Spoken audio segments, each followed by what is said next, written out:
Tonight on Would I Lie to You, National Treasure, Wendy Richard.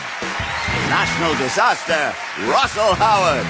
And their team captain, the National Trust's David Mitchell. And facing them tonight, the Strictly Come Dancing, Len Goodman. The often trying Vic Reeves. And their team captain is answer-frying Lee Mack. But first, become noticeably excited for your host, Angus Deayton.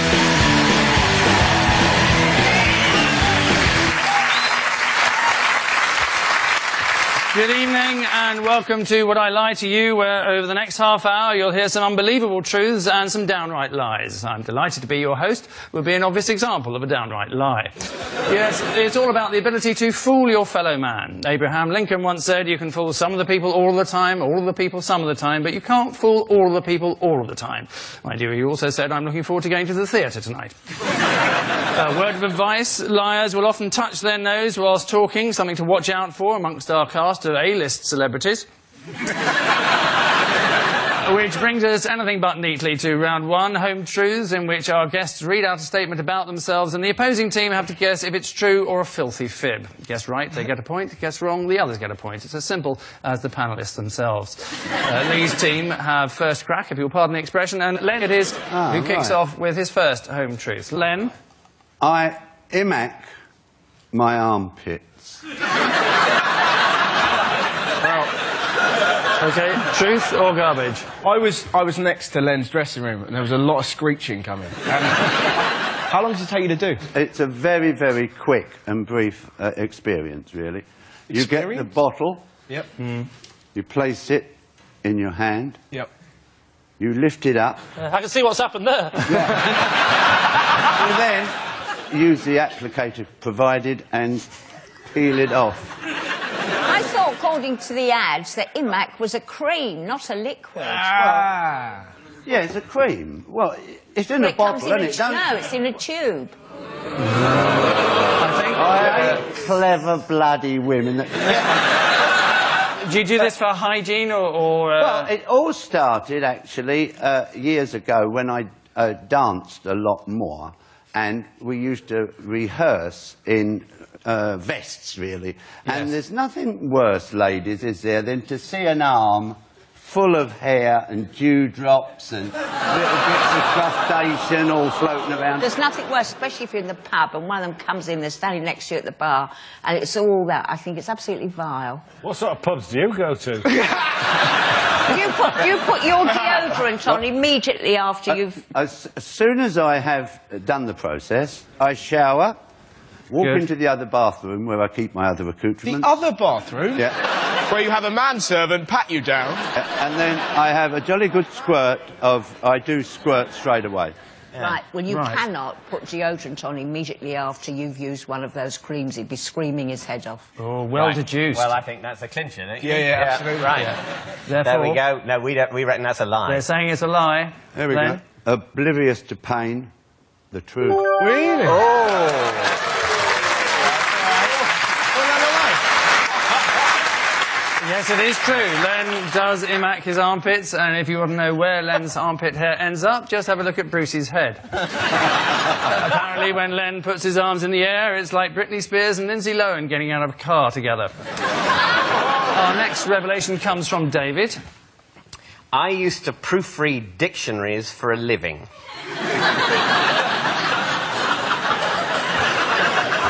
OK.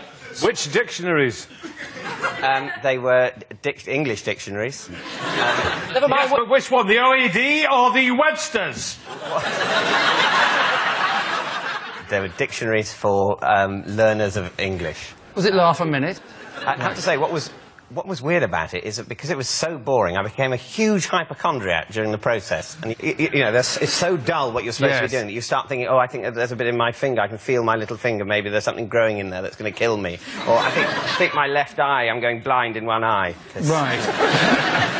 All right, then, what's the first word in the dictionary, and you can't have aardvark?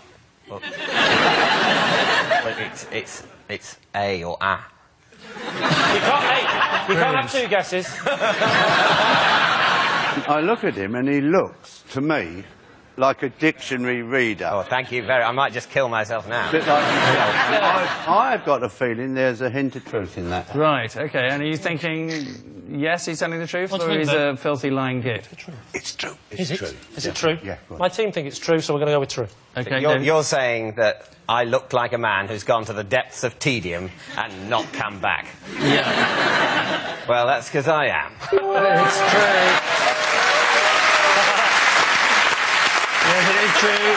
David did proofread dictionaries for a living. Yes, ladies, his middle name is Danger. He claimed it was one of the happiest times of his life, or as he called it, the most felicitous epoch of his existential being. Proofreading is, of course, vital to any piece of writing. Even the scripts on this show are subject to rigorous scrutiny. Russell, surprise us all. I was a contestant on Junior MasterChef. Thank you.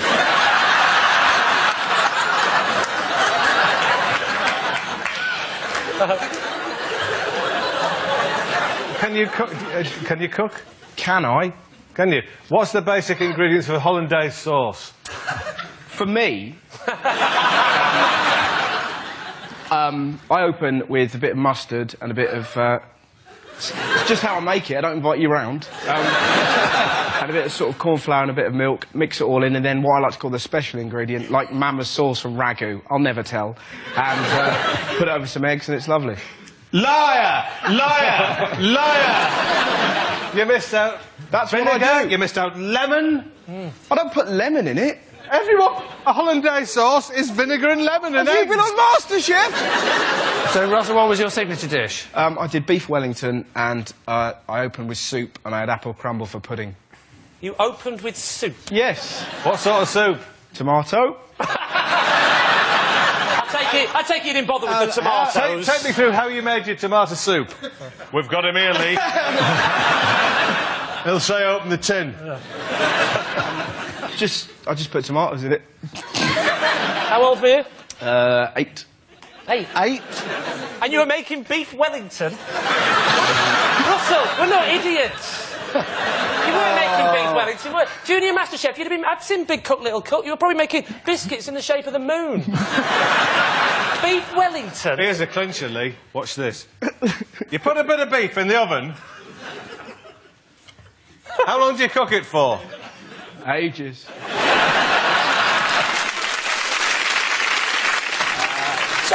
He's lying. Yeah, you liar. They're saying you're lying. I'm lying. He's lying. Well divined. Junior MasterChef was the show that challenged kids to make their favourite meal, but was cancelled after the 3rd series, after every kid made crisp sandwiches with extra ketchup. And lastly, Vic, fess up, if you would. I once fixed Dame Judi Dench's push bike. How do you fix it? How do you fix a push bike? Well, both the wheels fell off. and they were in the ditch at the time. She was still on the framework. So I assisted. I was driving on my Robin Reliant. I swerved over into the ditch, pulled out the 2 wheels, said, Judy, forget about it. We had a ball. We went off to a canal, had some egg sandwiches and a bottle of cider, and had a lovely day out. True or false? True. True. True. So with that kind of plausible backstory... Yes, suddenly. It's almost too believable. Yeah. Are you allowed? Because it could be true, but just he's now surrounded it with a huge ball of bullshit. I should warn you, he may be lying. When was it you actually met Dame Judy with her broken bicycle? Barnes. Just outside Barnes. She doesn't live near Barnes. Well, she travels a She was on her bicycle. She was on a bike. Right riding. You don't cycle outside your own front door, do you, in a circle? You've got to go somewhere. It's so believable. Who? False. It's a lie. He's saying it's a lie. I can't believe that. Vic. I have to inform you, and it really...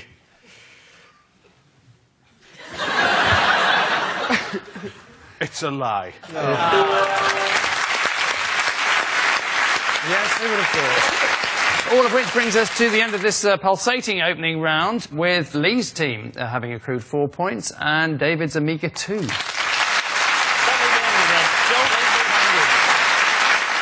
And so, like Britney Spears, we move swiftly to the next round. It's called This Is My and is self-explanatory. However, for those who insist on details, each of David's team will claim to have a genuine connection with tonight's special guest person, who we're about to introduce to you.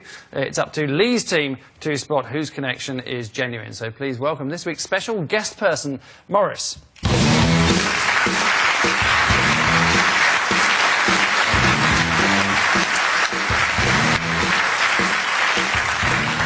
Now, Russell, perhaps you'd like to fill us in on how you know Morris. Absolutely. This is my landlord, Morris. All right. Not going too well, I'll be honest. But he's actually the 16th Earl of Westmoreland.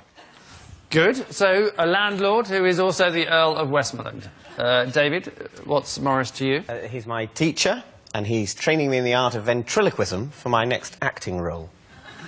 So, a ventriloquist teacher. And lastly then, Wendy, what's your connection with Morris? This is Morris. He's my hairdresser, and he also cuts the hair of Tony Blair. So there you are. A noble landlord, according to Russell, David's ventriloquist teacher, or hairdresser to the stars and Tony Blair, if you believe Wendy. Lee. Russell. Yes, mate. Pray tell. What, more of the Earl of Westmoreland. OK, well, me and Mojo, as I call him, we had a party once up in our flat, and he sort of lives downstairs, and it was quite sort of, you know, crazy. And he came up, we played Twister, and he lost, and we were all like, ah! And then he went, well, actually, I'm the 16th Earl of Westmoreland. And went like that back at us, so we went, good comeback. Then I served everyone beef Wellington. What a night. Wendy, may I ask, is he your current hairdresser at this time? Yes. Yeah? And whereabouts would his shop be? Is it in the West End of London? Or? Yes. Whereabouts? It's, it's near Baker Street. Near Baker Oh, Street? right. Yeah. Near Baker Street. Right, near, yeah, very near Baker Not on Baker Street. No. No, just- You wouldn't perchance know the name of the road, I'd guess, at this stage. No, because, well, you see, I don't drive, and if I'm going around, I tend to walk, so I don't look at street names. Is it in the underground? No. Where the hobbits have their hairstylists. Does he still do Tony Blair's hair? Yes. Right. And do you get any gossip? No, Morris never repeats gossip. Right, very discreet. Yes. OK. Sorry, David, could you just remind me of yours again, please? A ventriloquist. Oh, yes. Yeah. Ventriloquist. Which is clearly And the how right... many lessons have you had, David? Just approximately, how many lessons? I've had 3. Any other questions, Lee? Yes, I want an example from David, a bit of ventriloquism. After 3 lessons, you should be able to do something far away. Bloody hell. It's quite embarrassing. My teacher's here. Yeah. But OK, sort of... I'll do my best. All we can ask for. I'm nervous now. Yeah. Getting that thing in my finger. Yeah. OK, so...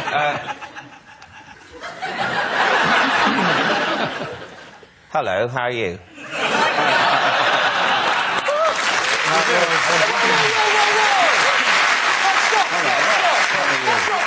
You can't argue. That's how posh people speak all the time. Well, why do you think I got Excuse the me. part?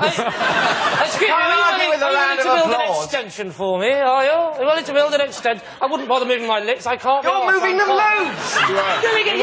You're moving them. But I'm not posh. Am I? Turn her off. Well, you sounded like him just then. So, Lee, you're thinking it's probably not the ventriloquist teacher? Oh, no, I'm thinking it could be. I just think David's not very good at it. I have to say that I'm not going with Wendy's story at all on this, because you've got fantastic hair, and he's clearly a scruff bag. Yeah, but... So it's either... So what it's are you... either the landlord or the ventriloquist. Or the ventriloquist teacher. What do you think, Vic? I'm going for the ventriloquist. Are you going for the ventriloquist as well, then? Landlord. Landlord? Landlord! Now I look at the more I look at him, I can see him in a basement. Lee, your team I'm actually going to overrule you there, Len. I think it's David's ventriloquist teacher.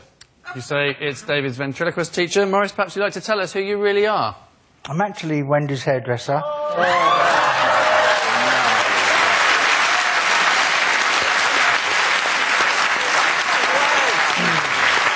Yes, indeed.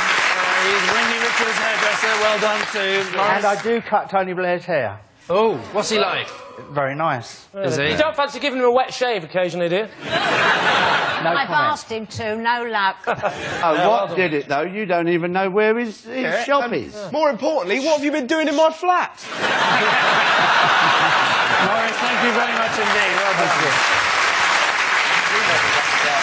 Many thanks to Morris Miller. Managed to completely outwit Lee's team by standing still and saying nothing. It's that simple. So, Morris is obviously a man who knows a thing or two about temptation, stood behind Tony Blair with a pair of sharp scissors. I'm sure he indulges in the same idle chit-chat, sending the troops anywhere nice this year. So, at the end of that round, a quick look at the scores shows it's David's team who is steaming ahead, leading as they are 6-4.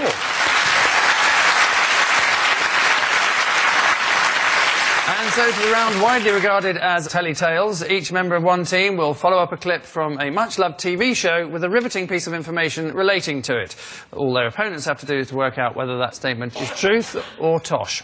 Tonight we're proud to feature the Eurovision Song Contest, a fabulous and flamboyant festival of musical culture, or if you're not gay, a 2-hour lake of shite. So Lee is first up with a fact about this 1980 Luxembourg entry, Papa Penguin.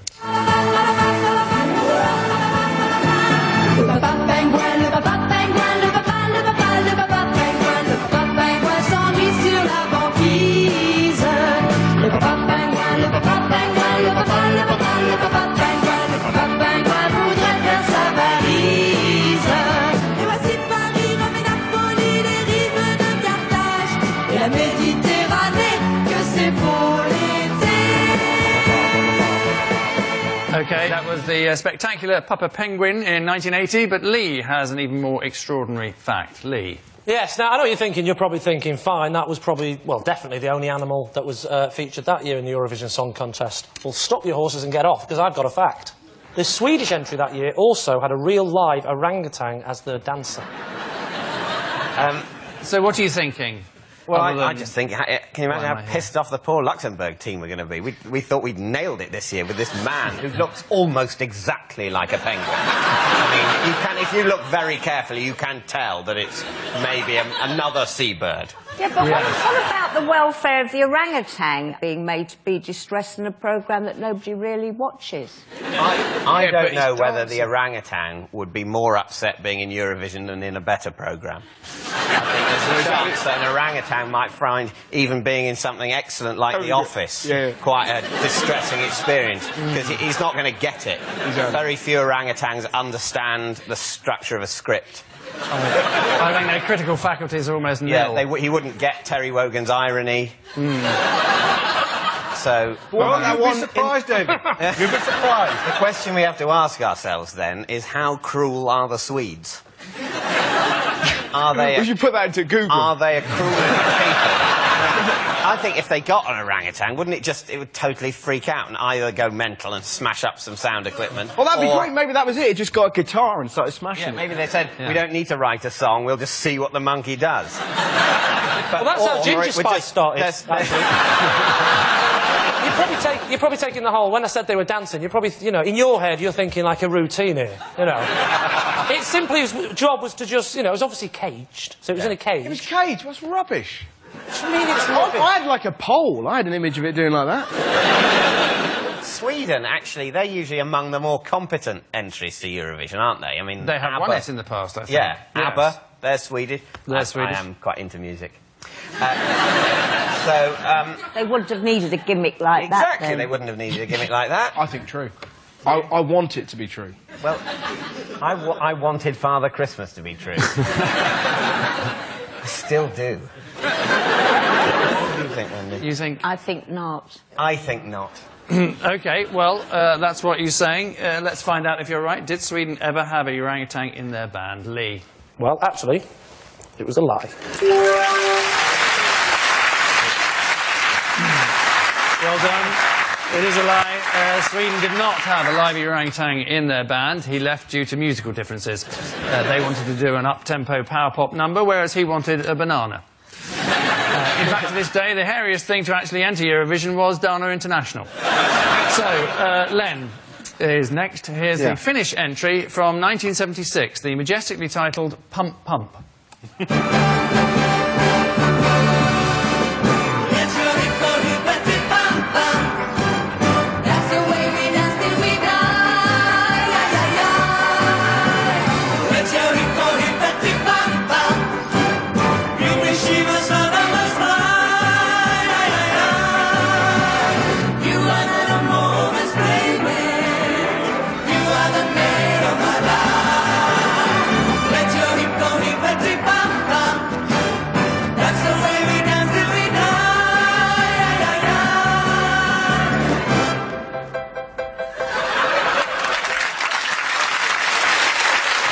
So, at long last, the answer there to the question, whatever happened to Demis Roussos? That guy ate him.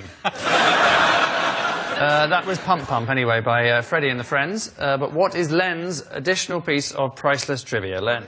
That was the Eurovision entry from Finland there, and my fact is that on the 27th of July in Finland, they celebrate Sleepyhead Day, when the last member of the family that awakes is taken down to the sea and thrown in. Well, the question you're asking is, would the same nation that produced that giant man and those girls be the location for a frenzy of splashes? That's pretty much the connection between... So where does Sleepyhead Day come from then, Len? Well, it dates back to the Middle Ages, where evidently 7 Christians slept in a cave for 200 years. And so they came up with this sleepyhead. And I can actually tell you the Finnish for that is unikapaka. Unikapaka. Where we get the Knickerbocker glory from. Yes. Originally it was packed with sedatives. What do you think? It does sound like one of those daft things that they would do. Yeah. You think? Yeah. We used to have a pram race in our village, so it's conceivable. People chase cheeses in Wales, don't they? Yeah. And the first person to get to the cheese, I don't know, gets the cheese. So I think this is true. OK, Len, truth or garbage? Funnily enough, it's true. Yeah. Yes. Len was telling the truth. July the 27th is indeed National Sleepyhead Day in Finland, where the last person in the house to wake up is traditionally thrown in the nearest lake or sea. And July the 28th is, of course, National Granny's Body Washes Up on the Shore Day. So at the end of that round, it's Lee's team who are what's commonly known as last, trailing as they do 9-4. And so to our final quickfire round, featuring some more home truths, but this time against the clock. A random flashing light will select which of our panellists has to dish more dirt about themselves, the eternal question, as ever, being, are they to be believed or are they a lying toe rag? It's David's team who are in the lead, so Lee's team needs all the points they can get, starting now. Wendy. I have no idea how to use a laundrette washing machine. How long have you stood in the laundrette? 22 years. So you don't know how to use one. Hazard a guess. How would you think that you do it? Well, what threw me is the coins. They are tricky. And... Are you saying you've never been into a laundrette? I have been into the laundrette. No, I didn't know how to work the machine. You know, William Shatner can't really fly a starship.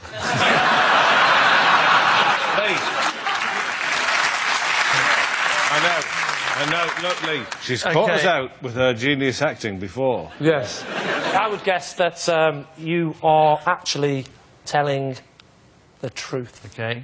Wendy? Yes, I am. It is true.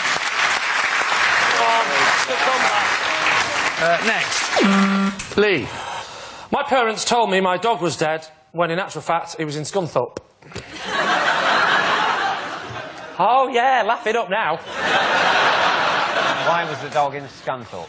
Well, because my parents decided to give him away and didn't want to tell me that. And so they gave him to somebody who lived in Scunthorpe, a relative. And where did you live?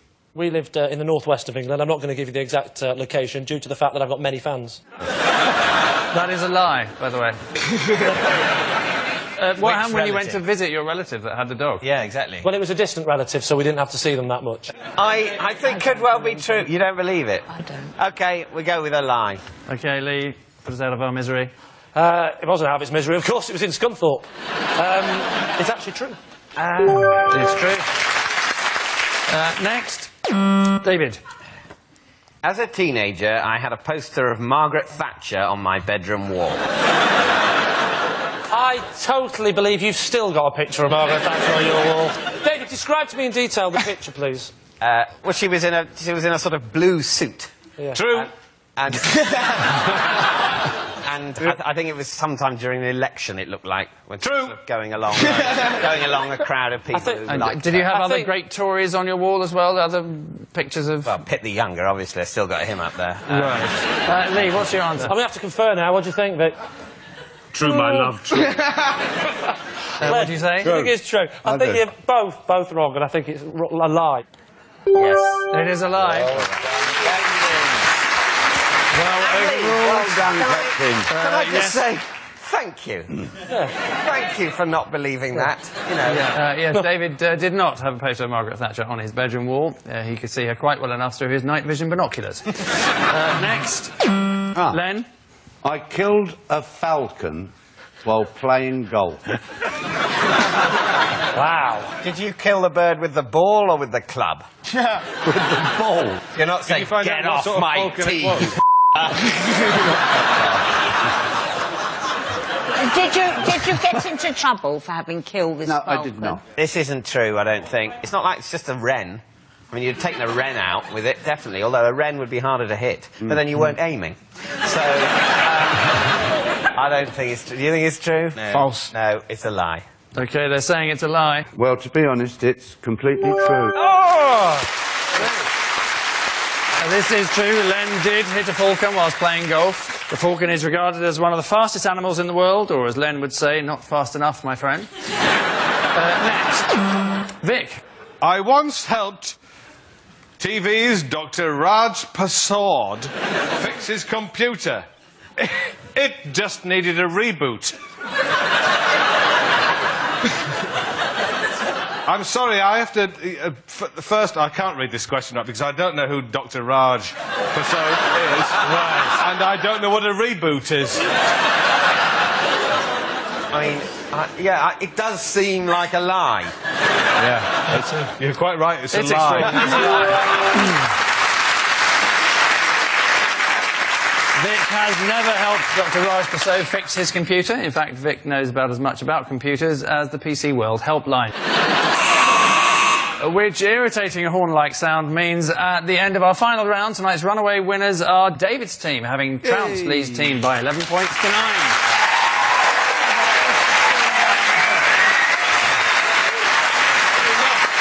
So, congratulations to David's team and our deep and sincere sympathies to Lee's team. Yep, another lie. Join us next week for more of the same, and always remember that according to psychologists, the person who is lying will avoid making direct eye contact, which explains how David Blunkett got away with it for so long. Good night.